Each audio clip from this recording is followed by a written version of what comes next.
আজকে প্রথমে যেটা করব সেটা হচ্ছে চক্রগতির ব্যাসার্ধ। চক্রগতির ব্যাসার্ধ সাধারণত কে, ক্যাপিটাল কে দ্বারা ইন্ডিকেট করা হয়। তো ধরে নেওয়া যাক এই একটা বস্তু আছে, যে কোনো সাইজ শেপের হতে পারে। এই বস্তুটা কোনো একটা অক্ষের সাপেক্ষে ঘুরছে, বস্তুটা কোনো একটা অক্ষের সাপেক্ষে ঘুরছে, ঠিক আছে? যদি এই অক্ষটার সাপেক্ষে বস্তুটা ঘুরে, তাহলে বস্তুটার কোনো একটা জড়তা ভ্রামক আমরা পাবো আই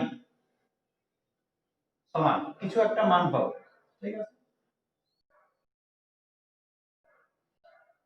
সব থেকে বুঝতে সুবিধা হবে যদি এটা যে কোনো বস্তু না ধরে নির্দিষ্ট জ্যামিতিক আকার বিশিষ্ট বস্তু ধরে না। আচ্ছা, নির্দিষ্ট জ্যামিতিক আকার বিশিষ্ট বস্তু ধরে নিচ্ছে এটা হচ্ছে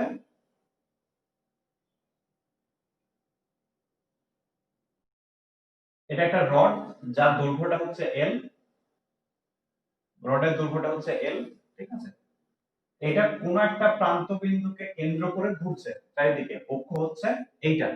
এরকম যদি অক্ষ হয় তাহলে আগের দিন এই অক্ষটার সাপেক্ষে এই রডটার জড়তা ভ্রামকের ফর্মুলা নির্ণয় করা হয়েছিল। ধরে নিচ্ছি পুরো রডটার ভর হচ্ছে ক্যাপিটাল এম, তাহলে এর জড়তা ভ্রামকের মান হয় সম্ভবত 1/3 m ইনটু l স্কয়ার। এই জাতীয় ফর্মুলাটা হয়। যদি কেন্দ্রবিন্দুর সাপেক্ষে ঘুরতো মাঝখানের সাপেক্ষে, তাহলে 1/12 ml স্কয়ার হয়।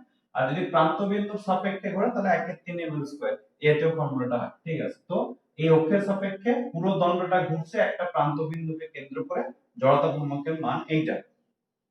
এখন অক্ষটাকে একই রেখে ধরে নিচ্ছি অক্ষটা যেমন ছিল যে জায়গায় ছিল সেই জায়গাতেই আছে, শুধুমাত্র এই পুরো দণ্ডটাকে না ধরে আমরা কি ধরবো না, ধরে নিচ্ছি পুরো দণ্ডটার যেটা ভর, এই ক্যাপিটাল এম ভরটা, এটা অক্ষ থেকে খানিকটা দূরে কোনো একটাই মাত্র বিন্দুতে জমা হয়ে আছে। এই বিন্দুটার ভর হচ্ছে ক্যাপিটাল এম। পুরো দণ্ডটার যেটা ভর সেটা কোনো একটা বিন্দুতে জমা হয়ে আছে অক্ষ থেকে খানিকটা দূরে। ধরে নিচ্ছি অক্ষ থেকে দূরত্বটা হচ্ছে কে, ঠিক আছে? এবং এই বিন্দু ভরটা অক্ষের চারিদিকে ঘুরছে। তাহলে শুধুমাত্র একটা বিন্দু আমরা যদি ধরে নিই, তাহলে এই বিন্দুটার জড়তা ভ্রামক কত হবে এই অক্ষটার সাপেক্ষে? অতি অবশ্যই i সমান হবে m ইনটু k স্কয়ার। এমনিতে আমাদের ফর্মুলা হয় i সমান সামেশন ওভার mi ri তার স্কয়ার, এই জাতীয়। এখানে একটাই মাত্র কণা আছে, তার মানে m1 এর জায়গায় এর ভরটা লিখলাম, আর r1 r মানে ব্যাসার্ধ k তার স্কয়ার। তাহলে i সমান mk স্কয়ার, এই জাতীয় ফর্মুলা হবে যদি আমরা ধরে নিই যে পুরো দণ্ডটার ভরটা একটাই বিন্দুতে জমা হয়ে আছে। এখন যদি দেখা যায় যে এই পুরো দণ্ডটার যেটা জড়তা ভ্রামক ছিল i, অরিজিনাল যা ফর্মুলা ছিল, ঠিক আছে, 1/3 m এর মান একটা বসাতে হবে, l এর মান একটা বসাতে হবে। এইগুলো বসিয়ে যে মানটা পাবো, এর মানটা যদি একই হয়ে যায়, তাহলে k টা হচ্ছে এই বস্তুটার চক্রগতির ব্যাসার্ধ। অর্থাৎ পুরো বস্তুটার ভরটাকে একটা বিন্দুতে জমা আছে ধরে নিয়ে যদি ওই বিন্দু ভরের জড়তা ভ্রামক পুরো বস্তুটার জড়তা ভ্রামকের সাথে সমান হয়, তাহলে এই দূরত্বটাকে বলা হচ্ছে চক্রগতির ব্যাসার্ধ।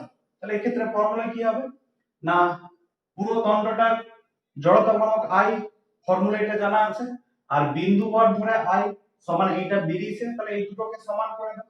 অতএব শর্ত কি, শর্ত হচ্ছে 1/3 m ইনটু l স্কয়ার, এটা পুরো বস্তুটা জড়তা ভ্রামক, আর বিন্দু ভর ধরে জড়তা ভ্রামক কত বেরিয়েছে m ইনটু k স্কয়ার। তাহলে k টা হবে চক্রগতির ব্যাসার্ধ। তো k এখান থেকে k পেয়ে যাবে, k সমান m, দুটো তো ক্যান্সেল করে যাবে, তাহলে কত পড়ে থাকবে k স্কয়ার সমান হচ্ছে 1/3 l স্কয়ার পড়ে থাকবে। এবার এখান থেকে k বার করে নাও, k সমান হচ্ছে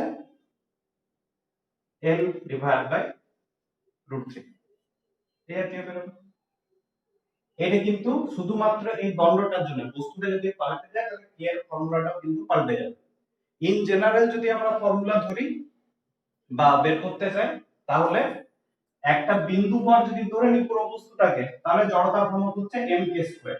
এটাকে কার সাথে সমান হতে হবে না, বস্তুর যেটা জড়তা ভ্রামক তার সাথে সমান হতে হবে, এবং বস্তুর জড়তা ভ্রামকটাকে শুধুমাত্র i দ্বারা ইন্ডিকেট করছি। এবার i এর ফর্মুলা বস্তু বিশেষে পাল্টে পাল্টে যাবে, যেমন দণ্ড হলে এই জাতীয় ফর্মুলা, রিং হলে অন্য ফর্মুলা হবে, চাকতি হলে আরেক ধরনের ফর্মুলা হবে।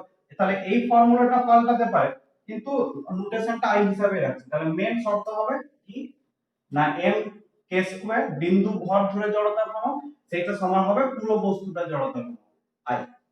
এখান থেকে কে এর ফর্মুলা পেয়ে যাবে, কে সমান নিশ্চয় হবে root over of I by M, এমটাকে এই সাইডে নিয়ে এসে রুট করে দাও, এইটি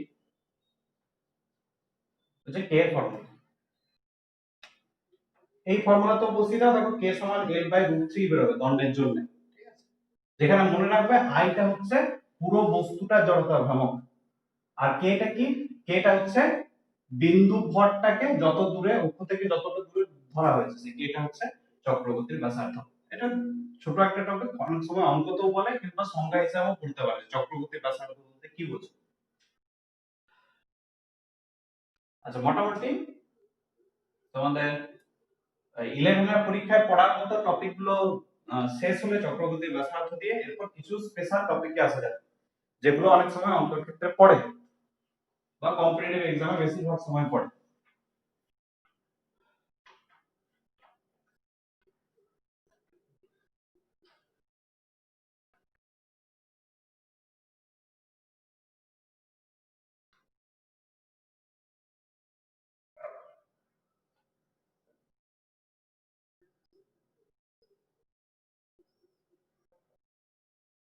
গতির প্রকারভেদ, গতির প্রকারভেদ বৃত্তীয় গতিতে একবার বলেছিলাম যে এই ক্ষেত্রে দুটো বিশেষ ধরনের গতির কথা আমরা পড়বো। একটা হচ্ছে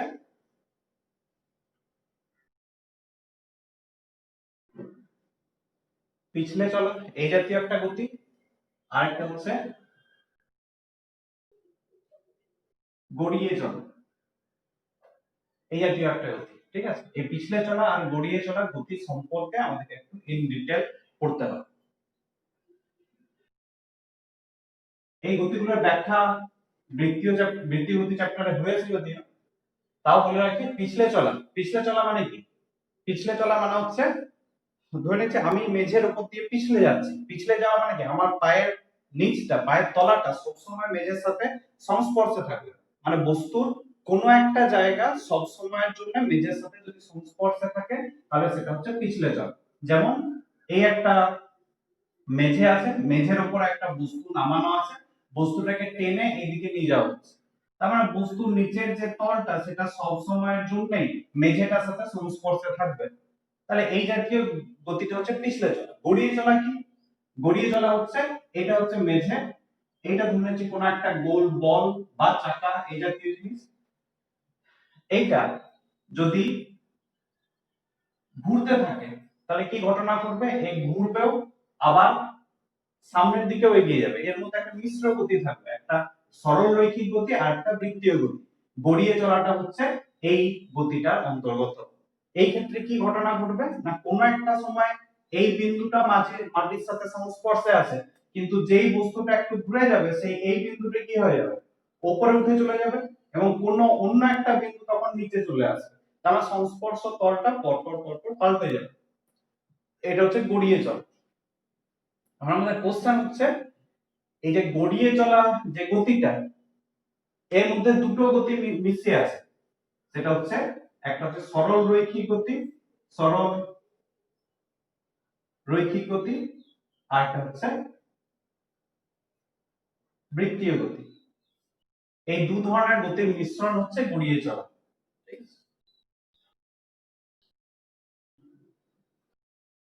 এখন সরল রৈখিক গতির সৃষ্টির পেছনে কারণ কি? সরল রৈখিক গতি সৃষ্টির পেছনে কারণ একদম এই চ্যাপ্টারের প্রথমেই বলা হয়েছিল যে কোনো একটা বস্তুর উপর শুধুমাত্র বাইরে থেকে যদি বল প্রয়োগ করা হয় উপযুক্ত মানে, তাহলে বস্তুটা সরল রৈখিক পথে গতিশীল হবে। তার মানে সরল রৈখিক গতির সৃষ্টির কারণ হচ্ছে শুধুমাত্র প্রযুক্ত বল, ঠিক আছে। সরল রৈখিক গতি যদি বিচার করতে হয় আমরা কি জাতীয় সমীকরণগুলো ব্যবহার করি না, নিউটনের গতিসূত্রের যে তিনটে সূত্র তার মধ্যে দ্বিতীয় সূত্রটা বল F সমান m ইনটু a, এই জাতীয় সমীকরণটা সমীকরণ ধরে আমরা বিভিন্ন ত্বরণ বেগ ইত্যাদি গুলো ক্যালকুলেশন করে থাকি, ঠিক আছে। সরল রৈখিক গতি বিচার করার জন্য সমীকরণ এইটা। এখন বৃত্তীয় গতি সৃষ্টির পেছনে কারণটা কি? বৃত্তীয় গতি সৃষ্টির পেছনে কারণ হচ্ছে, যদি এখানে বল হয় তাহলে বৃত্তীয় গতি সৃষ্টির পেছনে কারণ হচ্ছে টর্ক বা বলের ভ্রামকও বলা যেতে পারে। এটা হচ্ছে বৃত্তীয় গতি সৃষ্টির পেছনে কারণ। তাহলে বৃত্তীয় গতি যদি বিচার করতে হয় আমাদেরকে যে এর কৌণিক বেগ কত, কৌণিক ত্বরণ কত, তাহলে আমাদের সমীকরণটা কি হবে?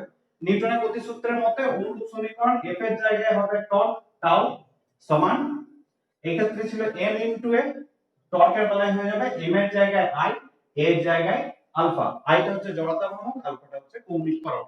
এই সমীকরণ দিয়ে আমরা বৃত্তীয় গতির বিভিন্ন বৈশিষ্ট্যগুলো ক্যালকুলেশন করতে পারবো। কারণ কোশ্চেন হচ্ছে বৃত্তীয় গতি এই ক্ষেত্রে সৃষ্টি হবেই বা কেন, কি কারণে বৃত্তীয় গতি সৃষ্টি হবে? ধরে নাও একটা গোল বল আছে, আমি মেঝের উপর ছেড়ে দিলাম, একটু গড়িয়ে দিলাম, ঠিক আছে? তাহলে ও ঘোরে কেন? কোন বলের প্রভাবে ওটা মেঝের উপর ঘুরতে থাকে?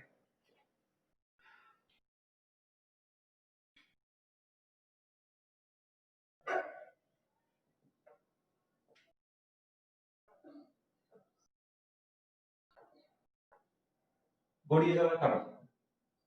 এখন ধরে নাও এই হচ্ছে মেঝে, এই হচ্ছে একটা গোল বল বা চাকা এই জাতীয় পদার্থ, যে মেঝের উপর গড়াতে গড়াতে যাচ্ছে, ঠিক আছে? তুমি বলের সাথে তোমার হাতের কোনো টাচ নেই, তুমি জাস্ট বলটাকে মেঝের উপর ছুড়ে দিয়েছো, এবং যদি মেঝের উপর বলটাকে ছুড়ে দাও তাহলে অতি অবশ্যই বলটা ঘুরবেও আর সামনের দিকেও এগিয়ে যাবে, মানে গড়িয়ে গড়িয়ে চলবে আর কি। এই গড়িয়ে গড়িয়ে চলার পেছনে কারণ কি? গড়িয়ে গড়িয়ে চলা মানে এ তো ঘুরছে। এখন ঘোরার জন্য কি দরকার? ঘোরার জন্য অতি অবশ্যই একটা বলের ভ্রামকের দরকার বা টর্কের দরকার। এখন তুমি তো বল প্রয়োগ করছো না, তুমি যা বল প্রয়োগ করা আগে করে দিয়েছো, ও যখন গড়িয়ে মেঝের উপর দিয়ে যাচ্ছে তখন ওর উপরে তুমি কোনো বল প্রয়োগ করছো না। তাহলে কোন বলের প্রভাবে বা কোন টর্কের প্রভাবে ঘুরছে? কোন বলের প্রভাবে? না, এর উপর কি কি বল কাজ করছে দেখো। এক নম্বর, এর একটা ওজন তো কাজ করবে, যেটা নিচের দিকে mg, ওজন একটা কাজ করবে নিচের দিকে। এখন এই ওজন mg এর সাথে এর গতির কোনো রকম কোনো সম্পর্ক নেই, কারণ গতিটা হচ্ছে সামনের দিকে, ওজনটা কাজ করছে নিচের দিকে, লম্বভাবে কাজ করছে বলটা, সুতরাং এর সাথে সম্পর্ক নেই। আর কি বল কাজ করছে?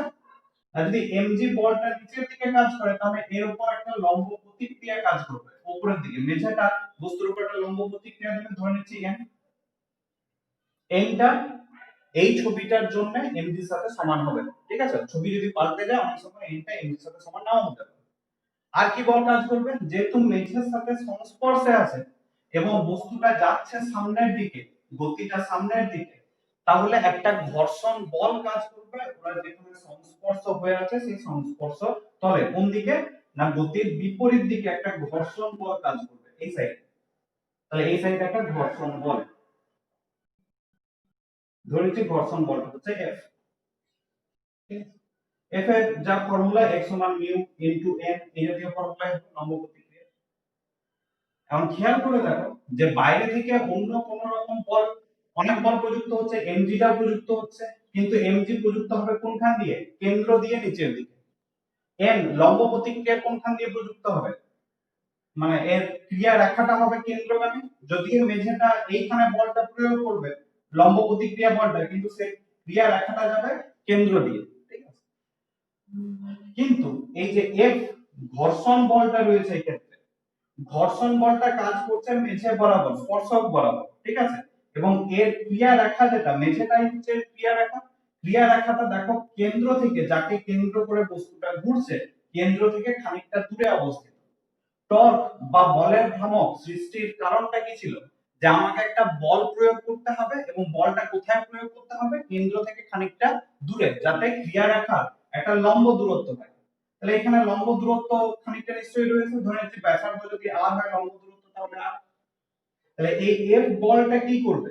F বলটা বস্তুটার মধ্যে একটা টর্ক বা বলের ভ্রামকের সৃষ্টি করবে। কত পরিমাণ বলের ভ্রামকের সৃষ্টি হবে? বলের ভ্রামক বা টর্ক, যাই বলি না কেন, টর্ক সমান, যদি টাউ হিসাবে লিখি, টাউ সমান প্রযুক্ত বল, বল হচ্ছে এই ঘর্ষণ বল F টা, এই ঘর্ষণ বল F টা, আর কেন্দ্র থেকে লম্ব দূরত্ব, ক্রিয়া রেখাটা কেন্দ্র থেকে লম্ব দূরত্ব হচ্ছে যা ব্যাসার্ধ r, এই পরিমাণ টর্ক প্রযুক্ত হবে। mg এর জন্য কোনো টর্ক প্রযুক্ত হবে কি? বলটা না হয় এমজি, কেন্দ্র থেকে ক্রিয়া রাখাটা লম্ব দূরত্ব কত? কোনো লম্ব দূরত্ব নেই, কেন্দ্র দিয়ে যাচ্ছে, মানে টর্ক জিরো। অনুরূপে এন বলটার জন্য টর্ক জিরো। তাহলে শুধুমাত্র এই ঘর্ষণ বলের জন্য একটা টর্ক কাজ করবে, যে টর্কটা কি করবে? বস্তুটাকে ঘোরাতে সাহায্য করবে। কোন দিকে ঘোরাবে? যদি এই ছবিটা বাদ দিয়ে আলাদাভাবে আমি একটা ছবি আঁকি, যে এই একটা গোল বল, ঠিক আছে, এর উপর জাস্ট এইখানটাকে তুমি কোনো একটা, ধরে নাও এটা একটা সিডি, ঠিক আছে, সিডিটাকে তুমি পেরেক দিয়ে, সিডির মাঝখানটাকে পেরেক দিয়ে দেওয়ালের মধ্যে গেঁথে দিয়েছো, তারপর এইখান দিয়ে একটা বল প্রয়োগ করেছো, এফ বল এই দিকে, তাহলে সিডিটা কোন দিকে ঘুরবে? অতি অবশ্যই সিডিটা এই সাইডেই ঘুরবে, আমাদের যা অভিজ্ঞতা তাই। এক্ষেত্রেও তো তাই ঘুরছে। এটা যদি একটা সিডি হিসাবে ধরে নাও, এটা হচ্ছে কেন্দ্র, ধরে নাও যে কেন্দ্রটা কোথাও একটা আটকানো আছে, তাহলে এফ বলটা প্রয়োগ করছো স্পর্শক বরাবর, তাহলে সিডিটা ঘুরে যাবে এই দিকে, তাহলে চাকাটা এই সাইডেই ঘুরবে, এটা টর্কের সৃষ্টি হচ্ছে এফ বলের প্রভাবে। এই টর্কটাই হচ্ছে এই গড়িয়ে চলার যে বৃত্তীয় গতি, সেই বৃত্তীয় গতি সৃষ্টির কারণ। ঠিক আছে, কিন্তু এই এফ বলটার প্রভাবে আরো একটা ঘটনা ঘটবে। বৃত্তীয় এফ বলটার প্রভাবে তো একটা টর্ক সৃষ্টি হচ্ছে, যেটা বৃত্তীয় গতি সৃষ্টি করছে, কিন্তু এই এফ বলটার প্রভাবে এর যে সরল রৈখিক গতি, গতিটা কি হবে? আস্তে আস্তে মন্দীভূত হবে, অর্থাৎ ওর বেগটা কমে যাবে। কেন বেগটা কমে যাবে? না, বস্তুটা যেদিকে গতিশীল আছে, ঘর্ষণ বলটা ঠিক তার উল্টো দিকে কাজ করছে। যদি গতির বিপরীত দিকে একটা বল কাজ করে, তাহলে বস্তুটার মধ্যে একটা মন্দনের সৃষ্টি হয়। তার মানে এই ঘর্ষণ বলটা সরল রৈখিক গতির ক্ষেত্রে একটা মন্দন সৃষ্টি করবে, কিন্তু বৃত্তীয় গতির ক্ষেত্রে একটা ত্বরণের সৃষ্টি করবে। এই কথাটা একটু খেয়াল রাখবেন, ঠিক আছে? তাহলে এফ যে ঘর্ষণ বল, এটা রৈখিক গতির ক্ষেত্রে একটা মন্দন সৃষ্টি করবে, কিন্তু এইটা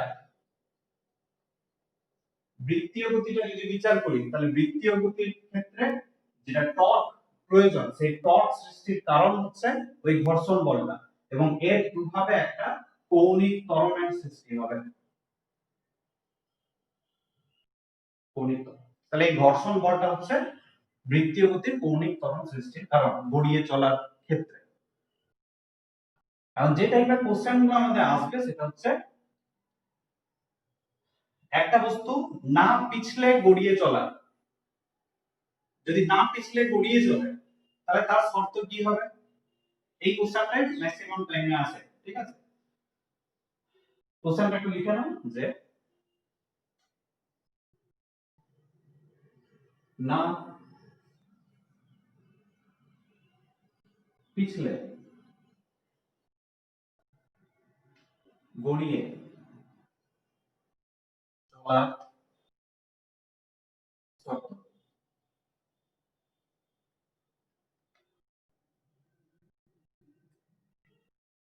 ধরে নাও এই সিডিটা আছে, ঠিক আছে, এই সিডিটা আছে, এই ঘুরবে, আর এখানে একটা যদি রাস্তা কল্পনা করে নাও, তাহলে এ যদি ঘুরে ঘুরতে ঘুরতে ঘুরতে ঘুরতে আস্তে আস্তে আস্তে আস্তে সামনের দিকে এগিয়ে যাবে, যেটা আমাদের চাকার গতিটার ক্ষেত্রে হয়, চাকা যেভাবে ঘুরিয়ে চলে সেই গতি, ঠিক আছে? কিন্তু আমরা দেখবো যে কিভাবে, কেন একটা বস্তু পিছলে যায়।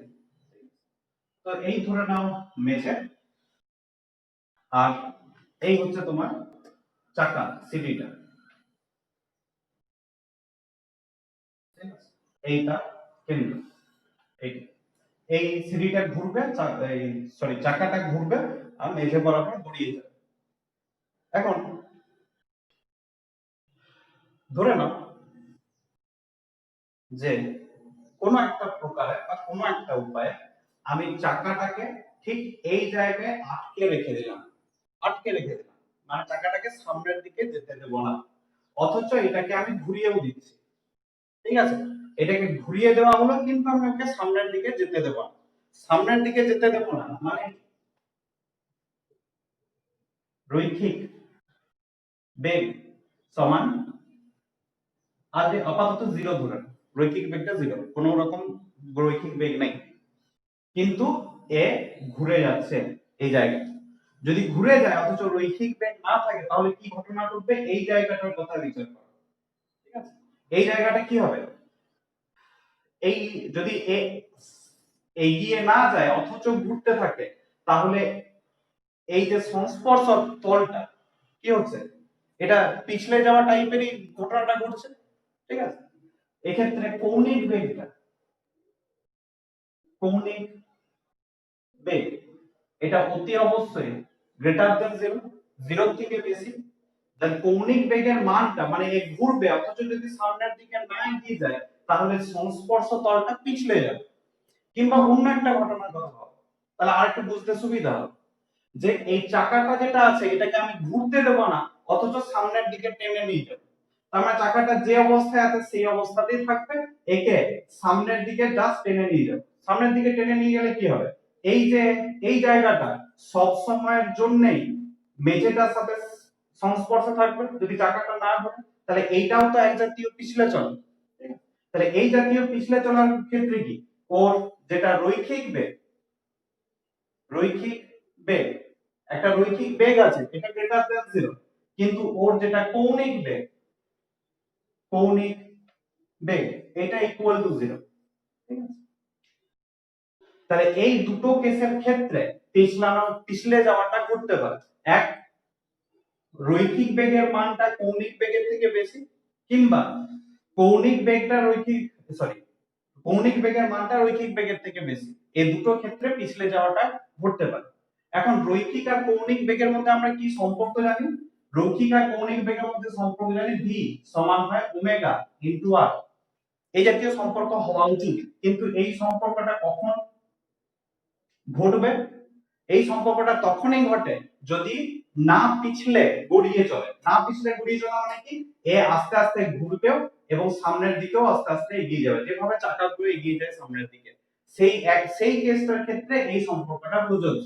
তাহলে কখন পিছলে যাবে না, যদি ভিটা ওর রৈখিক বেগের মানটা ওমেগা ইনটু আর এর থেকে বেশি হয়ে যায় তাহলে ও পিছলে যাবে। কেন পিছলে যাবে, ভি এর মানটা বেশি অর্থাৎ ও খুব হাই স্পিডে সামনের দিকে এগিয়ে চলে যেতে চাইছে, কিন্তু ওমেগা মানটা কম অর্থাৎ কৌণিক বেগটা কম, মানে ও অতটা স্পিডে ঘুরছে না কিন্তু স্পিডে সামনের দিকে এগিয়ে চলে যেতে চাইছে। মানে রৈখিক এইটার সাথে তুলনা করো, রৈখিক বেগটা শূন্য, সরি এইটার সাথে তুলনা করো, যে রৈখিক বেগটা খুব বেশি কিন্তু কৌণিক বেগের মানটা কম, তার মানে এ ঘুরছে না অথচ সামনের দিকে এগিয়ে চলে যাচ্ছে, তার মানে এখানটা স্লিপ খেয়ে চলে যাবে।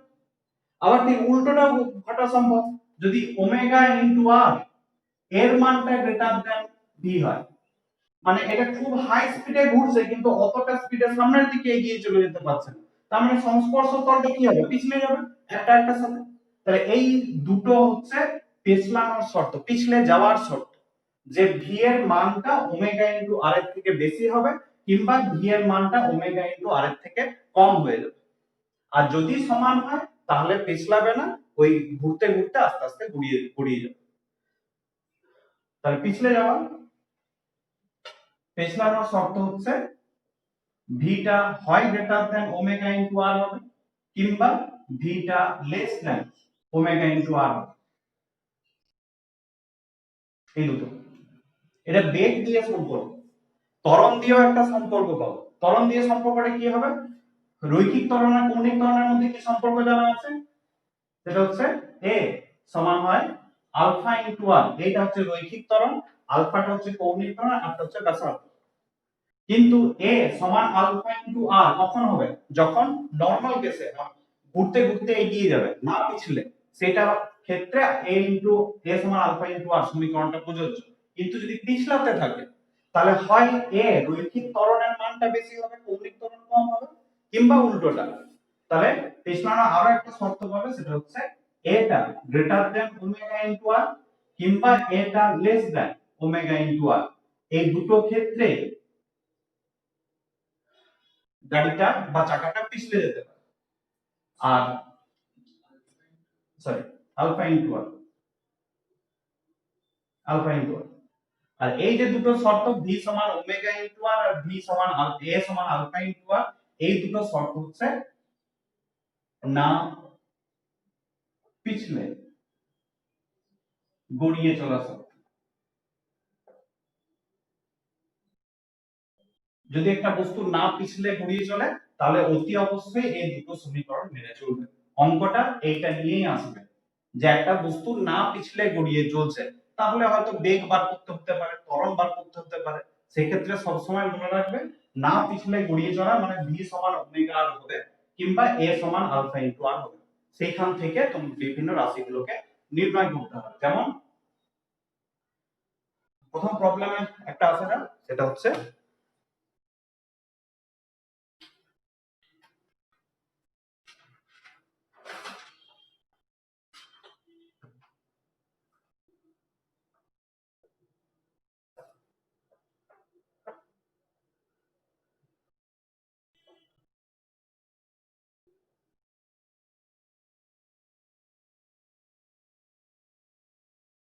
চুঙ্গে জড়ানো সুতোর গতি।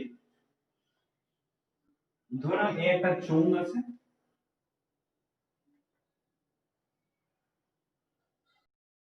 একটা চোঙ যেটা তার অক্ষকে কেন্দ্র করে ঘুরতে পারে। কি করা আছে না, এই চোঙটার গায়ে একটা সুতো বা দড়িকে পেঁচিয়ে রাখা হয়েছে এরকম ভাবে।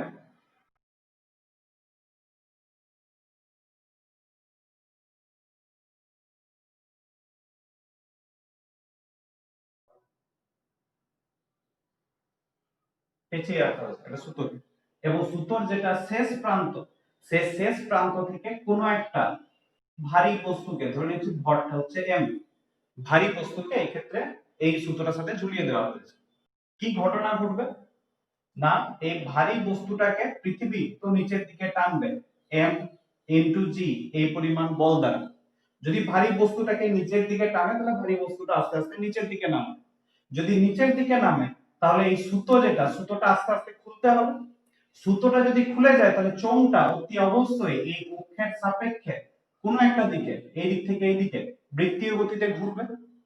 ঠিক আছে, তাহলে চোঙটা আস্তে আস্তে বৃত্তীয় গতিতে ঘুরবে, সুতোটা খুলবে আর বস্তুটা নিচের দিকে নামবে। এই যে গতি, এই ক্ষেত্রে দুটো গতি একসাথে মিশে আছে, রৈখিক গতি প্লাস বৃত্তীয় গতি। কার রৈখিক গতি আছে না, এই এম ভরের বস্তুটার এর কোনো বৃত্তীয় গতি নেই, এর জাস্ট সোজা নিচের দিকে নেমে যাচ্ছে।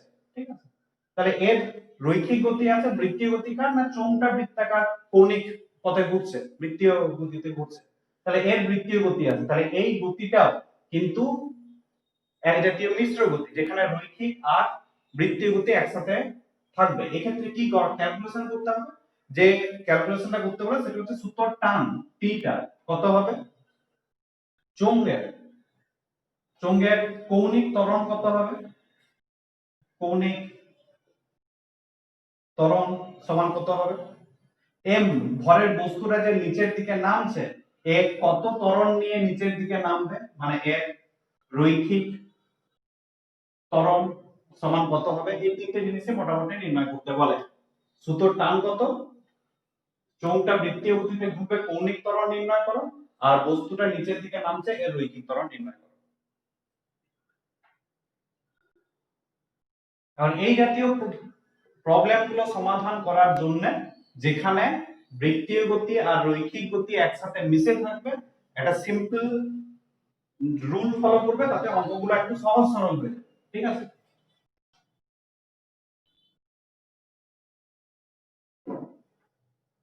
কি রকম না, যেহেতু বৃত্তীয় আর রৈখিক গতি দুটো মিশে আছে, দুটো গতি আলাদা আলাদা করে বিচার করো। প্রথমে রৈখিক গতি, রৈখিক গতি বিচার যদি করো, কার রৈখিক গতি আছে, বস্তুটার, তাহলে বস্তুটার ছবি আঁকো। এই হচ্ছে বস্তু এম ভরের, কি কি বল কাজ করছে এর উপর, এর বল কাজ করছে এক, নিচের দিকে mg। পৃথিবী যদি বস্তুটাকে নিচের দিকে টানে, বস্তুটা টানবে সুতোটাকে নিচের দিকে, তাহলে সুতোটা বস্তুটার উপর একটা বিপরীতমুখী বল প্রয়োগ করবে, যেটাকে বলা হচ্ছে সুতোর টান টি। এই দুটো বলের প্রভাবে বস্তুটা কিন্তু আলটিমেটলি নিচের দিকে নামছে। কোন একটা ত্বরণ নিয়ে ধরে নিচ্ছি ত্বরণটা হচ্ছে এ, রৈখিক ত্বরণ এ, তাহলে নিচের দিকে নামলো এ ত্বরণ নিয়ে। যদি এ ত্বরণ নিয়ে নামে তাহলে এর রৈখিক গতি যেহেতু সেহেতু নিউটনের দ্বিতীয় গতি সূত্র কাজে লাগাবো। নিশ্চয়ই mg কোন সমীকরণ কাজে লাগাবো? F সমান m ইনটু a, বল সমান বল গুণিত ত্বরণ। এবার প্রযুক্ত বলটাকে বার করো কত, নিশ্চয়ই এই ক্ষেত্রে mg টা গ্রেটার দেন হবে t, যেহেতু নিচের দিকে নামছে। মোট বল কত না mg মাইনাস t, এটা হচ্ছে মোট বল F টা, এটা সমান হবে m ইনটু a। তাহলে রৈখিক গতি বিচার করে এরকম একটা সমীকরণ পাওয়া গেল, এটাকে 1 নম্বর সমীকরণ নাম দাও। ঠিক আছে, রৈখিক গতির কাজ শেষ। এরপর বৃত্তীয় গতিতে এসো, বৃত্তীয় গতিটা বিচার করো। আচ্ছা, বৃত্তীয় গতি বিচার করলে কি পাবো?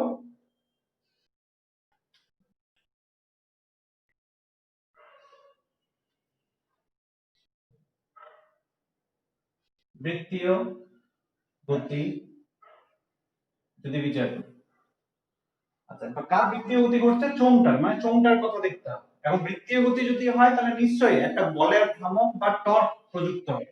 এক্ষেত্রে কোথায় বলের ভ্রামক বা টর্কটা প্রযুক্ত হচ্ছে সেটা বোঝার জন্য অতি অবশ্যই চোঙটার উপরে প্রযুক্ত হবে। এখন চোঙটাকে দেখো কোনো একটা সাইড থেকে অক্ষ বরাবর, চোঙটাকে আমরা সামনে থেকে দেখছি, এরপর কোনো একটা সাইড থেকে মানে হচ্ছে এই সাইড থেকে চোঙটাকে দেখব। এই সাইড থেকে যদি চোঙটাকে দেখা হয় তাহলে এই যে ক্রস সেকশন বা প্রস্থচ্ছেদ, সেই প্রস্থচ্ছেদটাকে দেখতে পাওয়া যাবে। ঠিক আছে, তাহলে প্রস্থচ্ছেদটাকে দেখা যাবে এরকম একটা গোল জিনিস দেখতে পাবো, এই হচ্ছে প্রস্থচ্ছেদ। ঠিক আছে, সুতোটা তো জড়ানো আছে এর উপরে, তাহলে সুতোটা যদি ওই সাইড থেকে দেখো তাহলে সুতোটাকে কি আমরা কিভাবে দেখতে পাবো? যে কোন একটা সাইড থেকে সুতোটা নেমে গেছে এবং এইখানে বস্তুটা ঝুলানো আছে। ঠিক আছে, এরকম এই ছবিটা একটু মুছছি, এটা অক্ষ বরাবর দেখছি, চোঙটার অক্ষ বরাবর সুতোটা এইদিকে ঝুলে আছে এবং এইখানে বস্তুটাকে নামিয়ে দেওয়া আছে।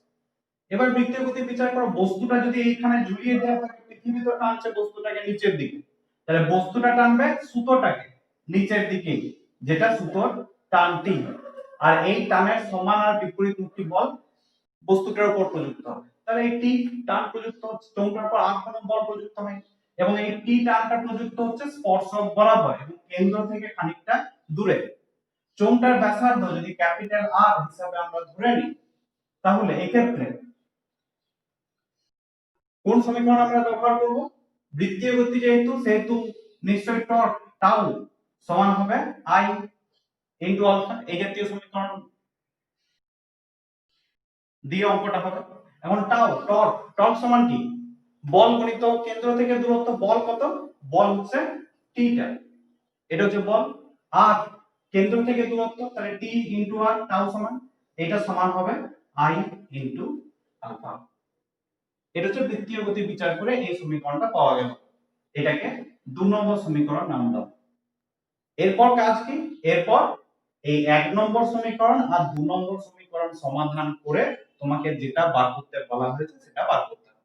ঠিক আছে, আরো একটা সমীকরণ এখানে কাজে লাগবে, যেহেতু এক্ষেত্রে পিছলে যাওয়া বলে কোনো জিনিস নেই, তাই অতি অবশ্যই ভি সমান ওমেগা ইনটু আর, এই সমীকরণটাও প্রযোজ্য হবে, আর এ সমান আলফা ইনটু আর, এই সমীকরণ দুটো সমীকরণই কাজে লাগবে, যেটা কাজে লাগার সেটা লাগবে।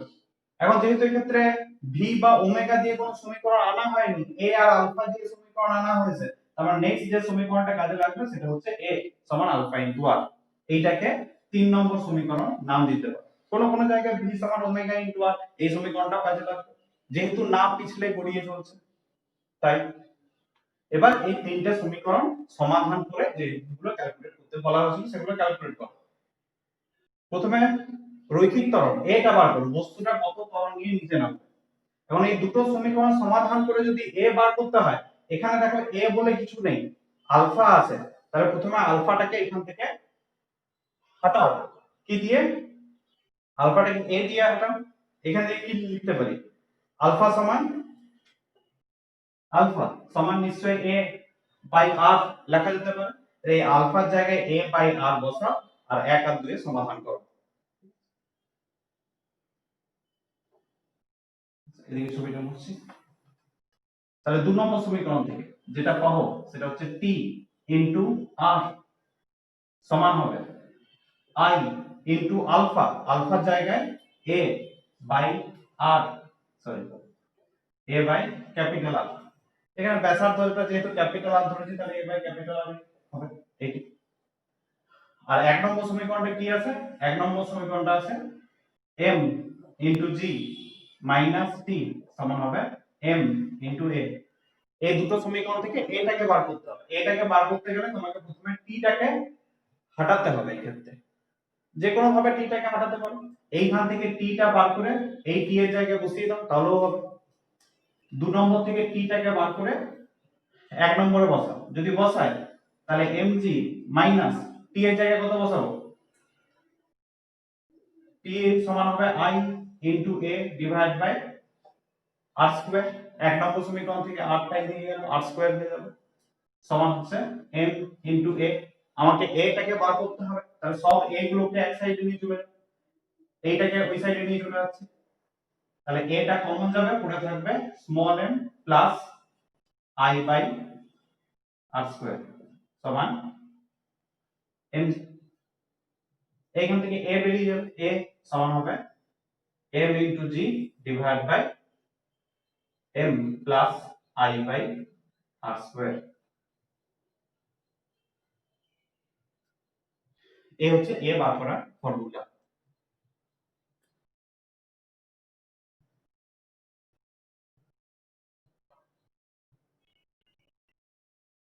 স্টেপ এইগুলি: রৈখিক গতি থেকে একটা সমীকরণ বার করবে, বৃত্তীয় গতি থেকে একটা সমীকরণ বার করবে 2 নম্বর সমীকরণটা, আর a সমান আলফা ইনটু r এটা 3 নম্বর সমীকরণ। এবার এই তিনটে সমীকরণ সমাধান করে তোমাকে যেটা বার করতে বলা হয়েছে সেটা বার করতে হবে। এর ফর্মুলা এটা বেরিয়েছে। এরপর নেক্সট কিছু ক্যালকুলেশন তোমাকে করতে হতে পারে, সেটা হচ্ছে এই যে i, এই i এর মানটা তোমাকে বসাতে হতে পারে। i সমান কত হবে সমীকরণে যেটা এসেছে? i সমান হবে, এক্ষেত্রে তো একটা চোঙ বলা ছিল, চোঙের জড়তা ভ্রামকের ফর্মুলা দেখবে ছকগুলোতে করে দেওয়া আছে, ঠিক আছে? ওই ফর্মুলা গুলো মনে রাখতে হবে অঙ্কগুলো করার জন্য, ঠিক আছে? সমস্ত ক্যালকুলেশন তোমাদের নেই, কিন্তু ফর্মুলা গুলো মনে রাখতে হবে, আই এর ফর্মুলা। তাহলে চোঙের ক্ষেত্রে জড়তা ভ্রামকের ফর্মুলা যেটা, সেটাই আই এর জায়গায় বসালেই দেখবে সহজ সরল কিছু একটা চলে আসবে। এই হচ্ছে এ। এবার যদি আলফা নির্ণয় করতে বলে, কৌণিক ত্বরণ করতে বলে, আলফা সমান কত হবে এই চোঙটার কৌণিক ত্বরণ? তাহলে আলফা তো সমীকরণ জানা আছে, a সমান আলফা ইনটু r হয়। তাহলে আলফা সমান নিশ্চয়ই হবে a বাই r। এই ক্ষেত্রে r মানে এটার ব্যাসার্ধ ক্যাপিটাল R, মানে a divide by capital R। এটা তো তুমি বার করলে একে জাস্ট ক্যাপিটাল R দ্বারা ভাগ করে দাও, তাহলে এখান থেকে a বের হবে, a এর মানটা এখানে বসিয়ে দিলে আলফা বেরিয়ে যাবে।